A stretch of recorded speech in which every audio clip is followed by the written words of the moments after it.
Salut chers amis, bienvenue sur ma chaîne Tự học tiếng phép Công Tuynh. Hôm nay mình tiếp tục với lại động từ nhóm đầu tiên er, nhưng mà ở trong trường hợp đặc biệt. Đặc biệt như thế nào thì chúng ta cùng coi. Vẫn là présent de l'indicatif cả. Rồi, bữa trước thì mình học thì tức là er mình bỏ đi tình thế vô đó là s, ons, z hoặc là ent. Cái này mình nhắc lại thôi ha. Tức là các từ âm ví dụ như là âm s, ent chúng ta không phát âm ha. Il faut faire attention à la prononciation s, ent ne se prononce pas. Tức là ba cái âm đó chúng ta không có phát âm ra. Rồi, đối với động từ kết thúc là ier thì chú ý cho mình là chữ y chúng ta vẫn phát âm cho thật là rõ. Prononcez bien le i. Ví dụ chúng ta có bảng chia động từ đối với động từ étudier có nghĩa là học đó các bạn. Sujet chúng ta có là je, tôi, tu, bạn, il, anh ấy, elle, cô ấy, on, chúng tôi hoặc là người ta, nous, chúng tôi, vous, bạn, các bạn, il, số nhiều có nghĩa là họ, elle, số nhiều có nghĩa là họ, tức là những người phụ nữ không á, toàn là giống cái không á, thì là elle, toàn là giống được không thì là il, hoặc là vừa được vừa cái thì là il, không có giống bd đâu. Rồi đối với sujet đầu tiên đó là je, tại vì étudier bắt đầu bằng nguyên âm cho nên chữ ở trong chữ je chúng ta sẽ bỏ đi và chúng ta thế vào dấu apostrophe. Apostrophe có nghĩa là dấu phẩy ở trên đó. Đấy, thấy dấu phẩy không? Đó, thì bắt đầu nhá. Chúng ta có là j'étudie, phát âm chữ y cho thật rõ. Tu étudies. Il étudie, nối âm liaison. Il étudie. Elle l'étudie. On étudie. Voilà. Nous, nối tiếp. Z. Nous étudions. Nous étudions. Vous étudiez. Vous étudiez. Ils étudient. Elles étudient. Et voilà. Thầy mình phát âm rõ chữ y nha các bạn. Rồi tiếp theo đối với động từ thứ hai đó là động từ oublier. Tương tự giống như ở phía bên tay trái chúng ta có từ je thì chúng ta sẽ chuyển thành chữ j, mà bỏ chữ đi thì nó sẽ thành là j apostrophe. Tại vì là chữ oublier bắt đầu là o thì cho nên là chúng ta làm sao bỏ đi chữ và thế thành là apostrophe. J'oublie, tu oublies. Nói nhá. Il oublie, elle oublie, on oublie, nous oublions, vous oubliez, ils oublient, elles oublient. Et voilà. Cái này là chữ u chúng ta phát âm cho thật rõ. Rồi chúng ta có các động từ tương tự giống như ở hai động từ ở trên. Đó là động từ skier có nghĩa là trượt tuyết này. Apprécier kiểu như là mình trân trọng cái điều gì đấy từ người kia. Giống như là cái từ appreciate ở trong tiếng Anh đó. Rồi remercier thì chúng ta có nghĩa là biết ơn, hoặc là trong tôn giáo thì chúng ta có nghĩa là tạ ơn. Rồi tạ ơn Đức Mẹ, tạ ơn Chúa chẳng hạn thì là remercier. Chúng ta để ý ở trong cái từ này có cái từ merci có nghĩa là cảm ơn đúng không? Thì có nghĩa là remercier thì có nghĩa là mình mang ơn hoặc là tạ ơn cái gì đấy ha. Thì chúng ta sử dụng là từ remercier. Rồi tiếp theo đối với các động từ và kết thúc là uer và là uer. Hai từ phát âm khác nhau. U bên kia là u, bên này là u, bên kia là u. Uer, o-u-er. O-u chúng ta phát âm thành u. Voilà. Rồi chúng ta phát âm cho thật rõ cái chữ u chứ không phải là chữ u ở trong tiếng Việt đâu. U. Voilà. Rồi chúng ta có các sujet tương tự như hồi nãy thì là j apostrophe đúng không?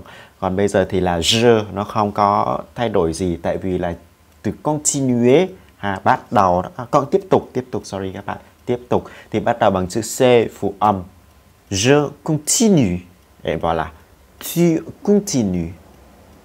Il continue. Elle continue. On continue. Nous continuons. Et voilà. Vous continuez. Il continue. Elle continue. Rồi u phát âm cho thật rõ. Rồi chúng ta có là nhóm là o u r thì chúng ta cần phải phát âm cho thật rõ cái chữ o u, chúng ta phát âm thành là u giống tiếng Việt. Cần giống tiếng Việt. Chúng ta cùng coi cái bản chia động từ đối với động từ jouer. Chúng ta có là o u r.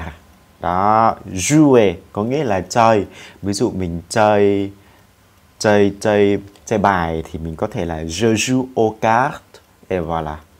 Je joue au tennis. Je joue au tennis. Ví dụ như vậy. Rồi chúng ta cùng chia phát âm cho thật rõ. Hồi nãy mình nói là chữ e, s và ent không có phát âm thì chúng ta cong luôn. Je joue. Trước mình không có đọc là je joue. Chữ không có đọc. Voilà. Je joue. Tu joues. Il joue. Elle joue. On joue. Nous jouons. Vous jouez. Il joue. Elle joue. Et voilà. Đó là phát âm và chia đối với động từ là continuer và động từ jouer.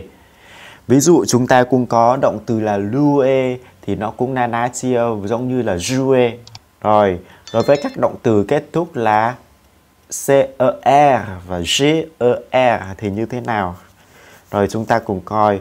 Đầu tiên là chữ c, nó sẽ biến thành là cedil trước chữ o. Vì sao là như vậy? Chúng ta cùng coi cái chia động từ. Rồi sujet tương tự. Rồi đối với động từ là commencer thì chúng ta có là je commence bình thường, tu commences như bình thường, il commence, elle commence, on commence như bình thường. Nhưng tới chữ nous commençons. Nous commençons. Khi mà không có chữ cedil thì chúng ta sẽ phát âm là nous commençons. Cung. Phát âm nó không ra cái gì cả. Commençons. Nó không ra cái gì cả. Cho nên nó biến thành chữ c, cedil để phát âm thành commençons. Cho nó vui tai, nghe nó hợp tai hơn. Vous bình thường, commencez. Il, elle số nhiều bình thường. Il commence, elle commence. Et voilà. Chúng ta cũng có các động từ tương tự, ví dụ như là động từ prononcer, placer, remplacer, recommencer. Prononcer có nghĩa là phát âm, placer có nghĩa là đặt, placer thì có nghĩa là place ở trong tiếng Anh đó, thì có nghĩa là mình đặt, mình bố trí, mình để chỗ này chỗ kia, nó gần na ná trong từ mettre đó. Rồi remplacer thì có nghĩa là thay thế vị trí, mình bỏ cái tivi mình để cái gì khác vào đấy thì người ta sử dụng động từ là remplacer. Rồi recommencer, hồi nãy mình chia động từ là commencer có nghĩa là bắt đầu đúng không? Vậy thì recommencer thì có nghĩa là bắt đầu lại. Đó là các động từ na ná để mình chia theo cái dạng này. Đối với lại chủ từ là nous, chữ C thì mình sẽ chuyển thành là chữ cedil. Đó. Rồi tiếp tục chúng ta có le e est placé devant le o. Chúng ta cùng coi chia động từ thì chúng ta mới hiểu và mình sẽ giải thích cho các bạn rõ hơn, chứ nói mình không có thấy được. Các sujet thì giống như là bình thường. Rồi đối với động từ người ta cho là cái gì đây? Động từ manger có nghĩa là ăn. Tôi ăn như bình thường. Je mange, tu manges, il mange, elle mange, on mange. Rồi nous thì chúng ta sẽ biến thành là nous mangeons. Giống như bình thường là chúng ta sẽ bỏ er và chúng ta sẽ thế er thành là ons đúng không? Nhưng mà không, khi mà kết thúc bằng ger thì chúng ta chỉ bỏ chữ r thôi, mình nhét vô ons. Tại vì khi mà mình bỏ chữ đi thì nó sẽ phát âm thành là nous mangeons. Nous mangeons. Nghe rất là kỳ. Cho nên là mình giữ lại chữ để mà phát âm thành là nous mangeons. Et voilà. Vous mangez, il mange, Elle mange. Et voilà. Bình thường ha. Chúng ta chỉ chú ý với lại chủ từ nous, cả động từ commencer và động từ manger. Rồi, chúng ta cũng có các động từ tương tự với động từ manger. Ví dụ như là động từ là changer, thay đổi này. Nager có nghĩa là bơi lội. Voyager có nghĩa là đi du lịch. Và từ déménager thì cũng tương tự. Déménager có nghĩa là mình đổi chỗ ở, mình dọn nhà đi thì mình sử dụng động từ là déménager. Voilà. Và nhiều động từ khác nữa, mình cho một vài như vậy thôi. Rồi chúng ta cùng làm bài tập. Yêu cầu của đề bài là remplacer on par nous. Rồi chúng ta chuyển các chủ từ on thành chủ từ nous nha. Chúng ta cũng có là 6 bài tập ở đây. Rồi, câu đầu tiên chúng ta có câu là on change de stratégie. Stratégie ở đây thì có nghĩa là chiến lược, giống như ở trong tiếng Anh cũng là từ như vậy đó. Rồi, yêu cầu của đề bài là biến chữ on thành chữ nous. Rồi, cái từ changer thì chúng ta sẽ biến thôi. Hồi nãy là chúng ta có chia động từ rồi. Bây giờ thì chúng ta áp dụng thôi. Thì nó sẽ biến thành là nous changeons de stratégie. Chúng tôi làm sao thay đổi chiến lược. Rồi câu số 2. On commence à être fatigué. Chúng ta bắt đầu thì chúng ta sẽ biến thành là nous commençons à être fatigué. Bắt đầu mệt. Voilà. 3. On voyage dans le monde entier. Chúng ta làm sao đi du lịch vòng quanh thế giới. Thì bắt đầu bằng chữ nous thì chúng ta có là nous voyageons. Nous voyageons. Nous voyageons. Chứ mình không có thể nói là nous voyagons được. Nous voyageons dans le monde entier. Nous voyageons dans le monde entier. Et voilà. 4. On ne prononce pas le E final. Rồi chữ ơ cuối chúng ta không có phát âm. Chúng ta ở đây thì nó sẽ biến thành là nous. Thì nous bình thường ha. Prononce thành prononçons. Nous ne prononçons pas le E final. Cái từ prononçons là chữ C, nó sẽ thành là C cédille.